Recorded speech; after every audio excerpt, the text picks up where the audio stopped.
Este clip que estoy a punto de mostrarte es muy importante para que entiendas el contexto de todo el video, así que por favor presta la atención.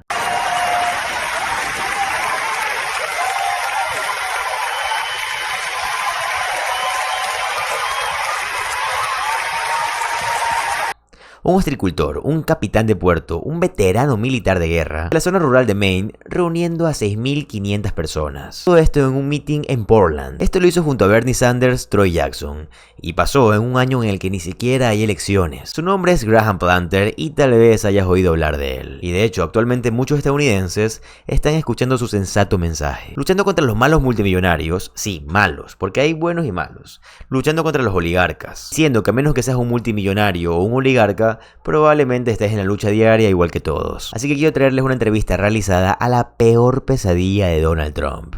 Este es Graham Planter. Él lanzó su campaña oficial el 19 de agosto. Y él lo hizo lanzando este video cuando dijo, ahora voy a jugar en serio. Mira el clip, por favor. What I love most about Maine are the people. I have never met people who are more hard-scrabble, even in a place that requires you to work like 2 or 3 different jobs. We have watched this state become essentially unlivable for working-class people, and it makes me deeply angry. My name is Graham Plattner, and I'm running for U.S. Senate in Maine to defeat Susan Collins, a decade of military service going overseas, farming oysters to feed my community, diving to lend a hand to other fishermen, trying to start a family. But everywhere I've gone, it seems like the fabric of what holds us together is being ripped apart by billionaires and corrupt politicians, profiting off of destroying our environment, driving our families into poverty, and crushing the middle class. I did 4 infantry tours in the Marine Corps and the Army. I'm not afraid to name an enemy, and the enemy is the oligarchy. It's the billionaires who pay for it, the politicians who sell us out. And yeah, that means politicians like Susan Collins. I'm not fooled by this fake charade of Collins' deliberations and moderation. The difference between Susan Collins and Ted Cruz is at least Ted Cruz is honest about selling us out and not giving a damn. People know that the system is screwing them. They know it in their bones. Nobody I know around here can afford a house. Healthcare is a disaster. Hospitals are closing. We have watched all of that get ripped away from us, and everyone's just trying to keep it all together. Why can't we have universal healthcare like every other first world country? Why can't we take care of our veterans when they come home? Why are we funding endless wars and bombing children? Why are CEOs more powerful than unions? We fought 3 different wars since the last time we raised the minimum wage. I'm not pretending to have all the answers, but I know that I'm asking the right questions. When I tell people around here that I'm running for Senate, sometimes the initial reaction is, what the f***? But when I tell them why I'm doing it, because I truly do believe that we can build a system that is going to represent working people, the #1 response has been, well, thank God somebody's going to do it. You're supposed to fight for the things you love. This is our home, and I will fight tirelessly for it, for you. It's Mainers first, in Maine, always. Después de ver esta gran introducción, quiero que vean al candidato al Senado por el Partido Demócrata de Maine. Él se llama Graham Planter y toca temas relevantes y muy mediáticos. Miren el clip, por favor. Graham Plattner, great video. Let's just chat about where we are right now in the campaign. We are getting more bad economic reports end of last week. Jobless rates increasing. We're seeing inflation surging. As you're traveling the state, what are you hearing from people? I mean, it's unsurprising to me that within the system that we have built, which has created a spectacular amount of wealth and power for very few and left very little for the rest of us, it's not surprising that that system is getting the results that we are now beginning to see. The economic reporting numbers, I mean, it's terrible. Obviously, our economy is in dire straits, but that's because it's an economy that has been built not to function for everyone. As I go around the state, as I interact with Mainers, frankly, of all sides of the political spectrum, you know, the one thing that keeps coming back to it is if you ask everybody who works for a living in the state of Maine if they think they live within a system that is built to benefit and support them, they're all going to tell you no. Because everybody knows the truth, because everybody can see the truth. And Right now we are looking at we already had a healthcare system in rural Maine that was holding on by a thread. Now, with the Medicaid and Medicare cuts that have come down the pike from the Republicans' budget bill, the outcome of that is going to be more closing hospitals, more hospitals that cannot provide services. And this has everybody angry, and they should be. They understand what's going on. And yet we have a political system that in many ways is like refusing to engage with this, refusing to engage with this kind of material reality for working people. And I think that the response that we have had to our campaign, which has been overwhelmingly supportive in ways I was unprepared for, the reason we're seeing that is because everybody knows, and everybody's just looking for someone to come out and say the truth. You know, it's not like Trump's hiding it right now. I mean, he's building a golden ballroom. I'm not sure if the oligarchs are paying for that or the taxpayers. There's zero transparency there. They literally ripped apart the Rose Garden and turned it into Club Rose Garden, a place for the oligarch cabal to hang out and dine on the finest steaks and wine that taxpayers are paying for.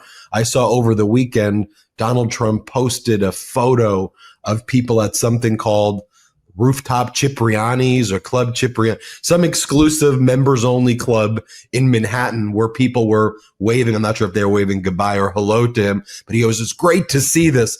And I'm looking at it. It's like $9,000 for 3 nights to stay there.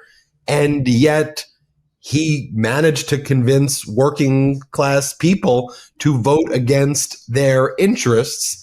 And I think that needs to when you're around, I assume you're speaking to people who voted for him before, working class people who fell for it. So what's your diagnosis of it, and how are you trying to get us out of it? To me, honestly, it's relatively simple. Donald Trump told people that the thing that they knew was true was in fact true. And what that was is that they lived in a system that was not built for them, that the system was trying to screw them, and it was screwing them. He told them that that was real, and then he gave them a whole bunch of scapegoats to blame.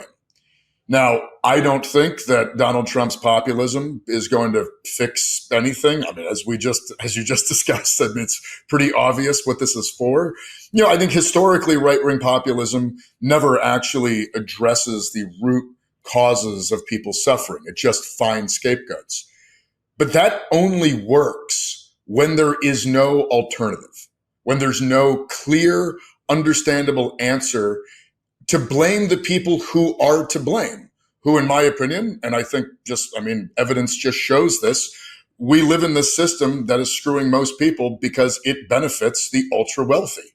And those benefits are given to them by a political class that has been bought and sold by the rich. People know that. People know that's true. There is this element in American politics right now where a lot of folks like to talk about voters or the electorate like they don't know what's going on. I think that's nonsense. I think people know exactly what is going on. Granted, they can be misinformed, they can be propagandized, but if you don't tell them that the very obvious truth is in fact real, which is that they live within a system that is built to benefit the ultra wealthy at their expense, if you don't have an answer for that, they're going to find answers, and they're going to find answers everywhere else. We need to make the Democratic Party, again, be the party that has those answers. And we can do it. But the only way that we can do it is by, in many ways, making the ultra rich and the ultra powerful, make them all Republicans again. They need to be. I think the Democratic Party should be a big tent party that has all kinds of competing ideas and concepts inside of it. The only one I don't think we have any room for are billionaires, or billionaires who simply want to maintain their billionaire status and keep passing laws to make sure they can extract as much out of working people as possible. The Democratic have no place for those folks. Then you have someone though like Susan Collins, as your video says, it's this fake moderation. She comes in and she's like, look, Mainers, we don't like all this politics stuff. Like, we got to tone it down. We got to find compromise.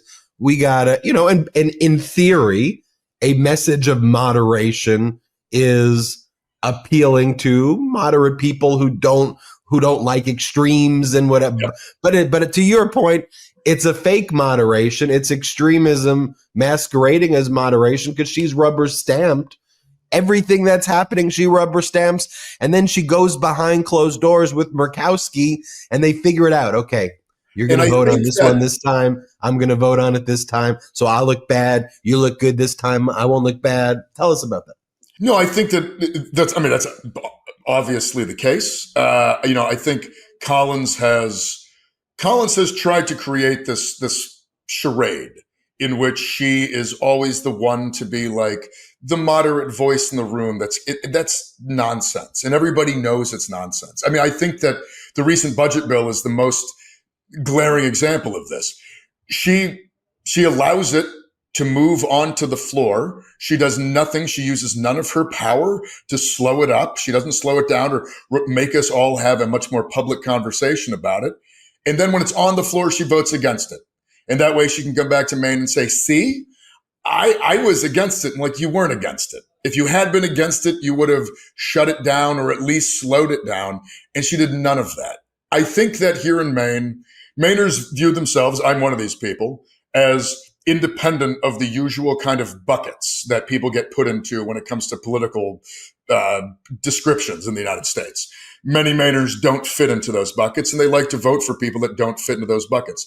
Collins took advantage of that for a long time, trying to play this middle of the road thing. But at this point, everybody in the state of Maine knows that she is just another self-interested politician who represents the interests of those that donate to her.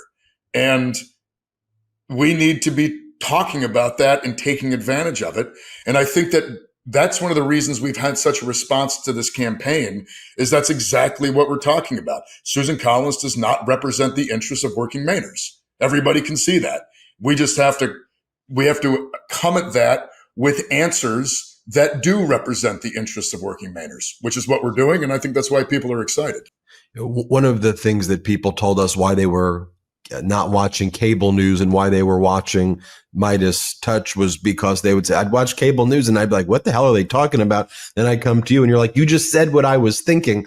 Your campaign, I think, is doing that on steroids right now because, you say the thing, I read it and people read it and go, exactly. Like with Epstein, the photo of that birthday card that Donald Trump clearly sent to Jeffrey Epstein came out and then on cable news, there's like a debate. Did he sign it? Of course he signed it. It's his freaking signature. Get over it. Like, let's get over it. Like he signed it and he is a sick F-U, you know what? And you wrote it. You go, as soon as it comes out, you go, Trump and Epstein are sick fucks. And then you go, why is Senator Collins protecting pedophiles and abusers like Jeffrey Epstein and his associates? Whose bidding is she doing? It's time for answers. You're not afraid to say that. This is what's going on with Epstein and the cover-up by Trump and Collins. It's one of the most, it's in plain view. So the fact that they view what's happening in front of us as being better than what's in the files goes to show you. But like they're literally like a pedo sex trafficking cover-up ring at this point. I don't know what else to call it. No, I mean, there's no other way to describe it. I mean, that's what it is. And but like to me, it really is. That's just protecting people in power, which is really what Susan Collins has been doing the entire time. And again, everybody knows this. Like working people, Republicans, Democrats, Trump voters, progressives, it honestly doesn't matter. When you go out there in the world and ask people, are you looking at this and seeing like a political establishment that is out to protect your interest? Or are you seeing an establishment that is just protecting those who are already wealthy and powerful? I mean, it's barely even a question. That's, the Epstein stuff to me, it's just another obvious piece of evidence as to who is being protected and supported in this current political system. And that's why when you just point that out, everybody understands, everybody gets it. We're not, I don't feel like I'm saying anything new or that I'm saying anything that requires some kind of like really deep analysis, I'm sorry. Like, this is all right out in the open, and all you got to do is point out the reality because everybody's seeing it too. Grant, before we go, anything else that you're seeing on the ground that you think deserves more attention? We've got 6 million subscribers here, the largest independent news network out there right now. Anything you're seeing that you can share that may not be obvious that's been talked about? So one of the biggest things for us has been the outpouring of volunteers. If anybody wants to help this campaign, if you go to grahamforsenate.com, there are opportunities for volunteer signups, opportunities for donations, because we're not taking corporate PAC money, so we need as much help as we can from the ground. But the thing for me that's been most fascinating is people are realizing that they need to put skin in the game. People are realizing that only by organizing as Americans, as organizing as working people, that is where their power lies. That to me has been the most uplifting and energizing part of this campaign for me personally. We've had over 6,000 people sign up as volunteers since we launched this thing. And that was a month ago tomorrow. And that for me is the evidence that this is going to work. The evidence that we're going to be able to build the movement that it's going to take to unseat and not just beat Susan. I don't want to beat Susan Collins. I want to trounce Susan Collins. I want to give the Republican Party a battering here in the state of Maine. We're going to do that by getting people organized and engaged. And to me, that is the most exciting part of this entire thing. Bueno amigos, este fue el video de hoy día, espero que les haya gustado. Si fue así, le agradecería que me lo hagan saber en los comentarios. Además, si les gusta el contenido de política estadounidense, les gusta saber lo que realmente está pasando en Estados Unidos, les va a encantar suscribirse al canal ya que subo videos todos los días. Mi nombre es José Alvarado, soy economista y estoy comprometido a informarte diariamente. Nos vemos en el siguiente video. Adiós.